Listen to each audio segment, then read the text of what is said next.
Bismillahirrahmanirrahim. Assalamualaikum warahmatullahi wabarakatuh. Salam sejahtera untuk kita semuanya. Alhamdulillahirabbil alamin. Shalatu wassalamu ala asrofil anbiya'i wal mursalin sayyidina wa maulana Muhammad wa ala alihi wa sahbihi ajma'in, amma ba'du. Alhamdulillah, syukurillah kita bertemu kembali dengan pembelajaran kita, yaitu pelajaran kimia. Setelah kalian selesai mengikuti ulangan harian kemarin, mudah-mudahan kalian tetap semangat untuk tetap belajar ya. Bagaimana kabarnya kalian semuanya? Mudah-mudahan sehat ya, tak kurang satu apapun. Untuk itu marilah kita selalu bersyukur kehadirat Allah Subhanahu wa taala, Tuhan yang Maha, atas segala nikmat, atas segala rahmat serta kesehatan yang telah tercurah kepada kita semuanya, hingga kita bisa terus melanjutkan kegiatan kita, aktivitas kita, terutamanya kita dalam belajar ya. Baik anak-anak, pada hari ini Ibu harapkan, atau pada pertemuan ini Ibu harapkan kalian bisa masuk kelas semuanya tanpa ada yang absen. Kalaupun toh ada yang berhalangan, silakan segera izin sama ibu supaya nanti bisa dicatat izin di absennya. Baik, sebelum kita memulai belajar seperti biasanya, mari kita berdoa terlebih dahulu. Yang beragama Islam nanti kita awali dengan membaca basmalah, sedangkan yang selain beragama Islam silakan berdoa menurut agama dan kepercayaannya masing-masing. Baik, kita mulai. Bismillahirrahmanirrahim. Raditu billahi rabba wa bil islami dina wa bi Muhammadin nabiyya wa rasula. Rabbi zidni ilma warzuqni fahma. Rabbi zidni ilma warzuqni fahma.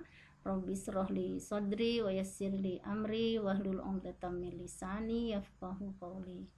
Alhamdulillah, mudah-mudahan pembelajaran kita ini nanti akan berjalan dengan lancar, mudah, kalian mudah memahaminya, dan tentunya akan membawa manfaat bagi kita semuanya untuk kehidupan kita sehari-hari. Baik anak-anak, kita sampai pada pelajaran selanjutnya atau materi selanjutnya, yaitu tentang polimer. Nah, yang akan dipelajari dalam polimer ini, yang pertama adalah tata nama polimer. Kemudian yang kedua, penggolongan dari polimer, kemudian sifat-sifat dari polimer, kemudian reaksi-reaksi dari polimer, kemudian kegunaan dari polimer, kemudian tentu dampak dari penggunaan polimer. Oke, jadi itu nanti yang akan kita pelajari. Selanjutnya Ibu akan membacakan tujuan dari pembelajaran kita hari ini. Nah, ini tujuan pembelajarannya. Setelah selesai pembelajaran ini, diharapkan kita nanti atau kalian yang pertama mampu menjelaskan pengertian dari polimer. Kemudian yang kedua, menyebutkan macam-macam penggolongan dari polimer. Yang ketiga, menjelaskan sifat-sifat polimer. Yang keempat, menjelaskan reaksi pembentukan polimer. Yang kelima, menjelaskan apa kegunaan dari polimer. Dan yang keenam, menjelaskan dampak dari penggunaan polimer. Jadi ini tujuan pembelajaran kita pada pagi hari ini adalah ini ya. Baik, kita lanjutkan selanjutnya. Kita lihat terlebih dahulu pengertian dari polimer. Polimer adalah makromolekul atau disebut juga molekul-molekul yang dibangun dari sejumlah besar molekul kecil yang disebut dengan monomer.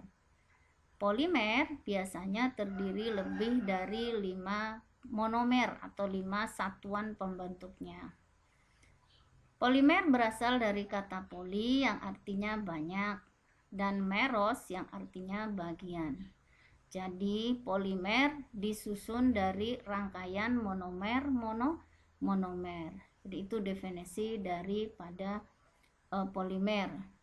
Sedangkan penamaan dari polimer itu biasanya diawali dengan kata-kata poli ini tadi, diikuti dengan nama monomernya ya. Jadi nanti monomernya namanya apa, baru diawali dengan kata polimer. Misalnya polietena, berarti nanti nama polimernya adalah polietena karena monomernya adalah etena tadi. Jadi seperti itu tentang penamaannya. Kita lihat penggolongan yang pertama. Penggolongan yang pertama itu monomer digolongkan berdasarkan asalnya. Nah, yang pertama itu disebut dengan atau digolongkan ke dalam polimer alam. Yang kedua digolongkan ke dalam polimer sintetis. Oke. Nah, yang tergolong polimer alam itu contohnya ini. Karena sesuai dengan namanya, polimer alam itu tentu adalah polimer yang berasal dari alam. Artinya polimer itu sudah tersedia di alam. Contohnya adalah amilum atau salah satu dari makanan kita yaitu karbohidrat ya. Salah satu contoh amilum, nasi, beras, gandum sumbernya. Monomernya itu adalah suatu glukosa. Kemudian contoh polimer alam yang lain adalah selulosa. Monomernya juga sama-sama glukosa. Ini ada pada struktur bagian dari kayu. Kemudian glikogen, ini yang disebut dengan gula darah atau gula otot. Nah, tempatnya ada di jaringan otot atau di hati. Kemudian ada juga yang disebut dengan protein. Protein monomernya atau bagian terkecilnya itu adalah asam amino. Sumbernya itu ada pada wol yang ada di binatang ini, kemudian ada pada enzim ya. Kemudian asam nukleat, monomernya nukleotida, penyusun dari sel yaitu DNA dan RNA. Kemudian yang ini yang sering kita dengar itu adalah karet alam. Nama monomernya itu adalah isoprena, ada pada getah karet. Nah, sekarang ini yang polimer sintetik. Polimer sintetik itu ya polimer yang dibuat dengan melihat beberapa monomernya. Contohnya tadi adalah polietena. Nah, monomernya etena. Sesuai dengan namanya tadi, kalau monomernya etena maka nama polimernya diawali dengan kata-kata poli. Jadi namanya polietena. Itu biasanya digunakan pada kabel ya. Kabel atau sering ada digunakan pada plastik. Kemudian ini polipropena. Monomernya adalah propena. Itu ada pada tali, karung, botol plastik dan seterusnya. PVC, polivinil klorida. Monomernya vinil klorida pada berbagai jenis macam pipa paralon. Kemudian ada lagi polivinil alkohol, berarti monomernya vinil alkohol. Contohnya pada bak air. Nah, ini teflon yang ada sering kita pakai oleh ibu-ibu untuk memasak. Monomernya adalah monomernya adalah tetrafluoroetana. Nah, ini dari golongan haloalkana kemarin. Contohnya adalah wajan atau panci yang anti lengket. Kemudian ada dakron, monomernya metil tereftalat. Misalnya pada kain atau tekstil yang sintetis ya. Kemudian nilen, monomernya asam adipat. Ada juga yang heksametilena diamin. Nilon itu ada pada industri kecil tekstil ya. Kemudian ada polimer buatan lagi yang namanya polybutadiena. Tentu monomernya adalah butadiena. Contohnya yang dipakai pada ban motor. Kemudian polyester. Nah, ini monomernya adalah ester atau etilen glikol. Ini pada industri kain juga dipakai pada ban mobil ya. Kemudian melamin. Monomernya phenol formaldehid. Nah, ini yang kalian pakai pada piring dan gelas melamin yang lebih keras dari plastik.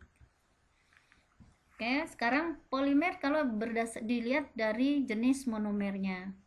Yang pertama ada homopolimer. Homopolimer merupakan polimer yang terdiri dari satu aja macam monomernya. Dengan strukturnya seperti ini. Kalau monomernya A ya rangkaian dari monomernya A semuanya.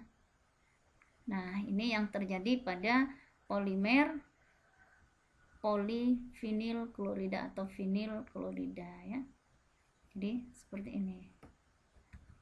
Oke, jenis yang kedua adalah jenis kopolimer. Nah, kopolimer ini ada yang acak, tak beraturan. Jika kopolimernya mempunyai sejumlah satuan berulang yang berbeda tersusun acak dalam rantai polimer. Strukturnya ya seperti ini acak ya. A, B lagi atau AA lagi. Kemudian kopolimer bergantian. Nah, kalau namanya bergantian berarti berulang ya. Yang berbeda tadi berulang berselang-seling sehingga membentuk rantai polimer. Contohnya ini AB, dan seterusnya. Kemudian kopolimer balok atau kopolimer kelompok, yaitu kopolimer yang mempunyai suatu kesatuan berulang berselang-seling dan kesatuan berulang lainnya dalam rantai polimer. Contohnya seperti ini, kayak AAA, BBBB, begitu berulang. Kemudian kopolimer tempel, grafit atau cabang, yaitu kopolimer yang mempunyai satu macam kesatuan berulang menempel pada polimer yang lurus ini atau tulang punggung lurus yang mengandung hanya satu macam kesatuan berulang dari satu jenis monomer. Jadi strukturnya seperti ini ya. Yang punggung lurusnya AA semua karena dia berasal dari satu macam polimer yang berulang. Oke, kalau itu berdasarkan jenis monomernya. Sekarang kalau berdasarkan bentuknya, polimer itu ada yang disebut dengan polimer linier, ada yang disebut polimer silang atau cabang. Yang linier gambarnya seperti ini, lurus. Kalau cabang ya tentu dia bercabang seperti ini. Gambar dua dimensinya seperti ini. Berdasarkan sifatnya, maka polimer itu terbagi menjadi satu polimer termoplastik. Apa itu polimer termoplastik? Yaitu polimer yang mempunyai sifat tidak tahan terhadap panas.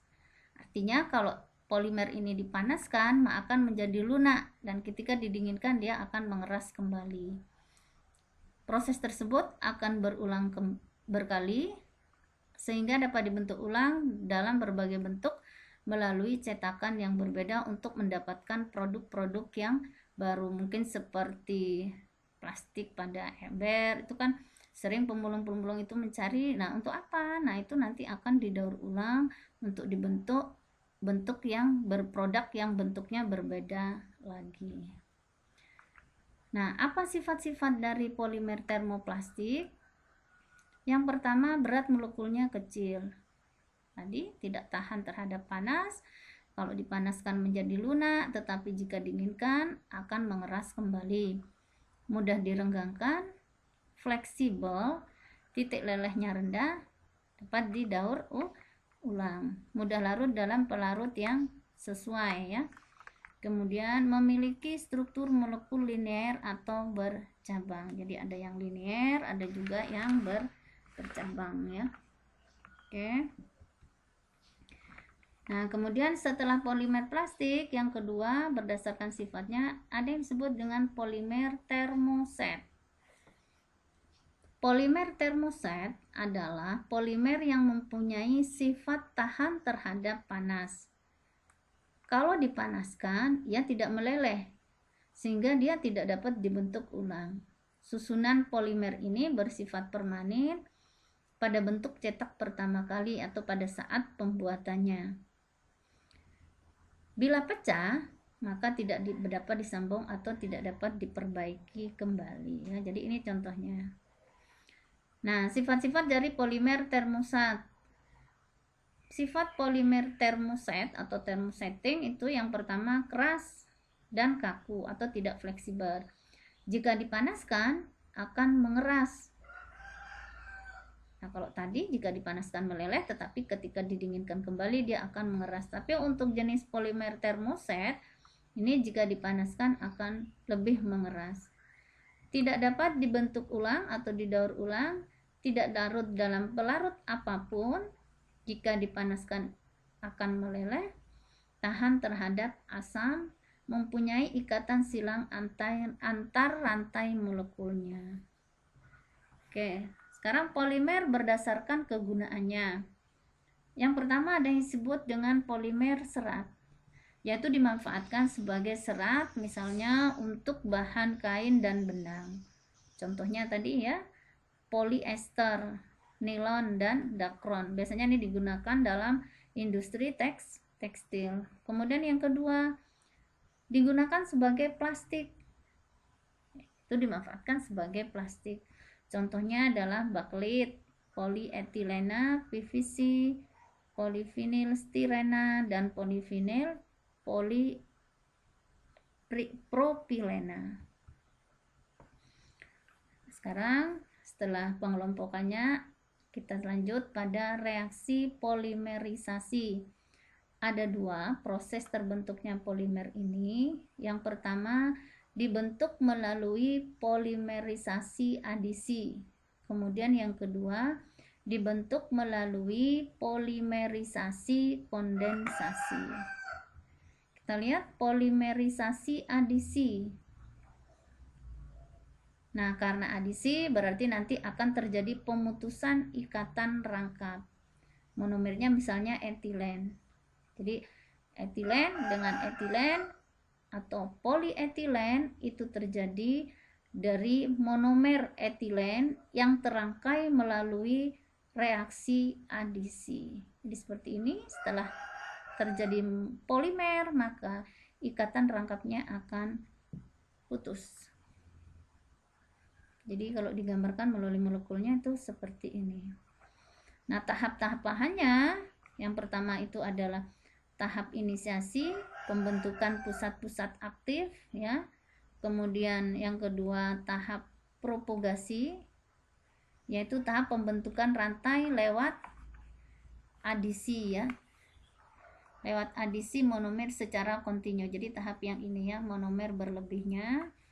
Kemudian tahap yang ketiga yaitu tahap terminasi, yaitu tahap pembentukan dari makromolekulnya atau polimernya, yaitu tahap deaktivasi dari pusat aktifnya yang ini. Jadi nanti terakhir ini disebut dengan tahap terminasi. Oke, sekarang polimer kondensasi. Polimer kondensasi itu terjadi ketika polimer yang itu dibentuk berdasarkan reaksi kondensasi, biasanya melepas molekul-molekul kecil seperti H2O. Itu polimer dari ini asam-asam amino ya. Jadi terjadi secara polimer kondensasi. Contohnya seperti ini, nanti akan dilepas ini molekul kecil yaitu H2O. Ini asam adipatnya yang terbentuk dari 1,6-diamin heksana ya, dari suatu amina. Oke, saya lanjutkan. Nah, sifat-sifat dari polimer. Sifat-sifat ini bisa juga digolongkan ke dalam apa kelebihan dan kekurangan polimer. Kelebihannya mempunyai ketahanan yang bagus terhadap korosi. Kalian lihat atau kalian amati kembali benda-benda yang terbuat dari plastik, kemudian nilon, kemudian pipa-pipa, maka itu relatif tahan terhadap korosi. Kemudian mempunyai sifat tidak menghantarkan panas dan listrik yang baik. Kemudian perbandingan kuat atau berat yang baik, mudah diproses dan dicetak menjadi berbagai bentuk. Kemudian mudah ditambah dengan aditif atau dimodif serta diberi warna. Kemudian dapat transparan. Sedangkan kekurangan dari bahan polimer ini, rentang panasnya terbatas, kemudian kurang kuat, atau bila rusak retak tergores, cepat rusak atau retak dan tergores dengan mudah ya. Kemudian mudah terbakar dan sukar terurai atau sukar terdegradasi atau disebut dengan sifat non degradable. Nah, sekarang setelah kita ketahui semua tentang polimer, tata nama, sifat, pengelompokannya, kemudian rantainya, sekarang penggunaan dan dampak dari polimer. Penggunaannya seperti yang sudah dijelaskan pada macam-macam polimer tadi atau di slide yang di depan tadi ya. Mungkin di sini kita lihat polimer buatan. Di situ ada polimer buatan, di situ berbagai macam bentuk polimer dengan segala sifat-sifatnya. Nah, ini kegunaan dari berbagai macam polimer yang dimaksud. Nah, sekarang tentu apa yang kita pakai juga bahan kimia itu akan memiliki dampak dari penggunaan polimer. Dampaknya itu ada dampak terhadap lingkungan dan ada dampak terhadap kesehatan. Dampak terhadap lingkungan karena tadi sifat atau kekurangannya ini adalah sukar terurai atau non degradable, maka kalau dia terbuang ke lingkungan akan mencemari lingkungan. Dia akan menyebabkan tanah menjadi mampat sehingga rongga-rongga oksigen tidak ada di dalam tanah. Sementara oksigen ini juga diperlukan oleh organisme di dalam tanah yang berfungsi untuk mengurai sampah sehingga lingkungan menjadi subur. Nah, kalau kemasukan plastik ke dalamnya yang sukar didegradasi, maka ini akan menjadikan pencemaran tanah atau pencemaran lingkungan. Kemudian dampak bagi tubuh atau bagi kesehatan yang masuk melalui makanan, misalnya kita pakai plastik, ketika kita makan dengan makanan yang panas, maka dia akan masuk sebagian atau yang larut ke dalam makanan. Kalau larut dalam makanan, maka ke dalam tubuh kita juga akan memberikan kedatangan benda asing. Nah, kalau benda asing itu datang ke tubuh kita atau masuk ke tubuh kita, maka sering akan menyebabkan sifat toksis yang akan mengakibatkan penyakit kanker ya. Oke, kita semua sudah selesaikan tentang bahasan dari polimer, yaitu tata nama, penggolongan, sifat-sifat polimer, reaksi, kegunaan dan dampak dari penggunaan polimer. Kita harus bijak dalam memakainya sehingga nanti akan mengurangi dampak dari penggunaannya. Jadi mau tidak mau kita harus bisa memilah-milah. Setelah kita pakai polimer itu harus memilah mana sampah plastik, mana sampah organik, sehingga nanti yang bisa didaur ulang bisa didaur ulang kembali. Atau biasanya ada reaksi yang disebut dengan reaksi pirolisis atau reaksi pemecahan dari molekul-molekul polimer tadi, sehingga nanti bisa dicetak ulang atau didaur ulang. Oke anak-anak, saya rasa itu bahasan kita tentang polimer. Mudah-mudahan kalian mampu memahaminya, kalian bisa mencerna dan nantinya akan menjadikan bahan pelajaran untuk kehidupan sehari-hari, bagaimana cara memakai polimer setelah mengetahui sifat, kemudian kelebihan dan kegunaannya. Oke, saya rasa itu yang dapat Ibu sampaikan pada kesempatan ini. Ibu akhiri. Assalamualaikum warahmatullahi wabarakatuh.